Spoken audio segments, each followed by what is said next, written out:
Suis-je mauvaise de dire à ma cliente que j'ai déjà fréquenté son mari? Aïe, aïe, aïe, aïe, aïe, vas-y, raconte.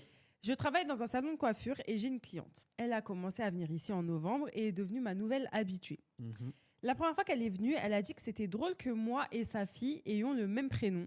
Surtout que c'est un nom ancien et peu commun. Ok, Moi, j'ai trouvé ça sympa. ok. Elle m'a dit qu'elle avait un mari, ce qui ne m'intéressait pas vraiment, honnêtement. Quelques mois plus tard, elle a pris un rendez-vous et m'a parlé un peu de son mari. Elle m'a dit que le prénom de son mari était John et qu'ils s'étaient rencontrés il y a environ 6 ans au travail et qu'ils avaient fini par se marier il y a 3 ans et demi. Nous avons continué à discuter et elle a révélé qu'il avait fréquenté l'université XY, Mhm. qui était la même que celle que j'avais fréquentée. Au fur et à mesure qu'elle parlait, j'ai réalisé que John ressemblait énormément à mon ex. Mhm. Cependant, j'ai pensé que c'était juste une coïncidence puisque je vis toujours dans la région où j'allais à l'université. John est un prénom commun et les gens peuvent avoir des intérêts similaires. Ok. Avançons jusqu'à la semaine dernière, elle a pris un autre rendez-vous et cette fois, elle m'a montré des photos de vacances où John apparaissait. Ok. Je l'ai immédiatement reconnu, mais je n'ai rien dit et j'ai juste coiffé ses cheveux. Honnêtement, je ne sais pas quoi penser, mais je suis un peu dérangée. Nous nous sommes quittés dans des conditions très mauvaises, donc c'était un peu bizarre de découvrir que sa fille avait le même prénom que moi, son ex-petite amie. Ah ouais. Bien que je ne vois rien de mal à avoir la femme de mon ex comme cliente, je me sens un peu étrange par rapport à toute la situation.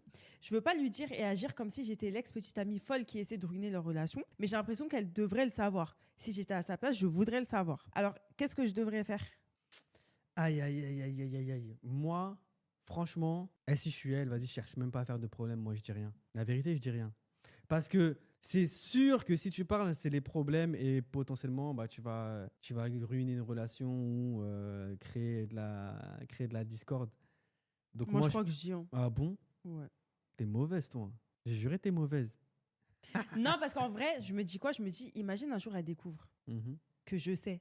mhm. Elle va se dire, mais c'est une dinguerie, je lui ai raconté toute ma vie, elle était là, ah bon? Ouais, j'avoue, c'est Tu vrai. vois, c'est une dinguerie. En vrai, moi, j'aurais trop la rage. Genre, je raconte ma vie à quelqu'un et en fait, c'était ton ex, genre. Et je suis là, je raconte toute ma vie. Parce qu'en plus, tu vois, je vois trop dans les films et tout. Genre, les clientes, comment elles se confient aux coiffeuses et tout, sur tout et tout, tout, tout. J'aurais trop la rage, en fait. T'es là, tu faisais genre, en fait. T'es une grosse hypocrite. Ouais, mais après, tu peux te défendre dans le sens où, ouais, mais regarde, si je te l'avais dit, bah, moi, je voulais juste, en fait, ne pas ruiner ton mariage. Et tu comprends ce que je veux dire? Ah, mais ça va pas ruiner le mariage, en vrai. Bah, tu sais pas comment les gens ils peuvent réagir. Tu captes ou pas ma Oui, je réflexion? vois ce que tu veux dire. Moi, je crois que j'aurais dit. Vous auriez fait quoi, vous?